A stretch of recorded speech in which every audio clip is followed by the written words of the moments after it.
Baik, bismillahirrahmanirrahim. Assalamualaikum warahmatullahi wabarakatuh. Shalom, Om Swastiastu, Namo Buddhaya, salam kebajikan bagi kita semua. Perkenalkan, nama saya Amara Zafira dari Program Studi Pendidikan Kesejahteraan Keluarga. Di sini, saya akan menyampaikan pidato dengan tema penggunaan bahasa Indonesia di media sosial. Sebelumnya, marilah kita panjatkan puji dan syukur kehadirat Tuhan Yang Maha Esa atas rahmat dan karunia-Nya sehingga saya bisa menyampaikan pidato ini. Dalam kesempatan yang berharga ini, saya ingin menyampaikan pandangan tentang penggunaan bahasa Indonesia di dalam media sosial. Seperti yang kita ketahui, media sosial sebagai salah satu teknologi yang berkembang pesat hingga saat ini telah menjadi bagian dari kehidupan kita sehari-hari.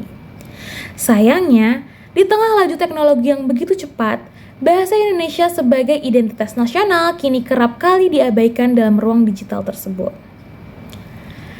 Maka, jika kita telaah kondisi penggunaan bahasa Indonesia saat ini di media sosial, kita akan menemukan berbagai fenomena.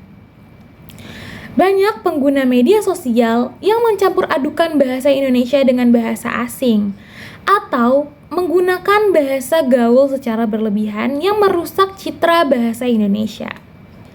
Hal ini memang terlihat praktis dan mengikuti tren zaman. Namun, jika kita biarkan terus-menerus, akan mempengaruhi kualitas penggunaan bahasa Indonesia itu sendiri. Permasalahan yang kita hadapi ini cukup kompleks dan kritis. Penggunaan bahasa Indonesia yang tidak baku, yang menjadikan munculnya istilah-istilah asing tanpa padanan yang tepat, serta penyederhanaan bahasa dengan singkatan-singkatan aneh yang semakin marak terjadi. Bahkan, tidak sedikit nih masyarakat yang merasa malu atau enggan menggunakan bahasa Indonesia yang baik dan benar karena dianggap kurang keren atau ketinggalan zaman. Fenomena ini juga diperparah dengan minimnya kesadaran untuk menjaga kaidah bahasa Indonesia di kalangan generasi muda.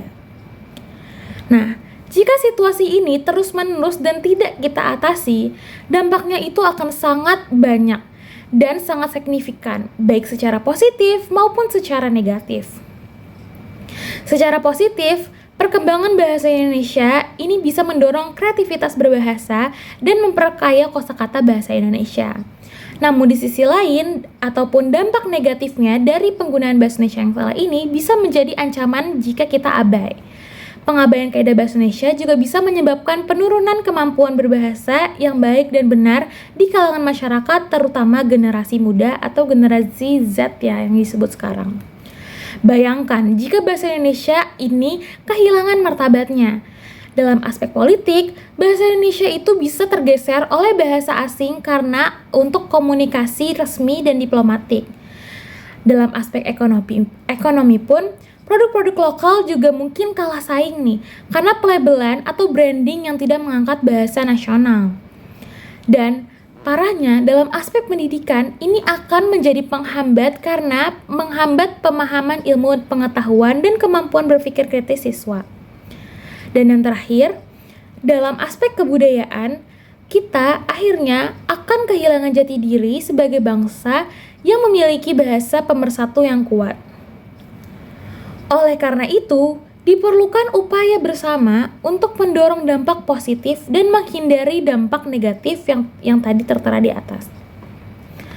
Nah, salah satu yang bisa kita lakukan atau yang salah satu pemerintah bisa lakukan itu pemerintah itu memiliki peranan penting untuk menguatkan bahasa Indonesia di ruang digital. Salah satu langkahnya yang bisa dilakukan adalah dengan membuat kebijakan yang mendukung penggunaan bahasa Indonesia yang baik dan benar di media sosial.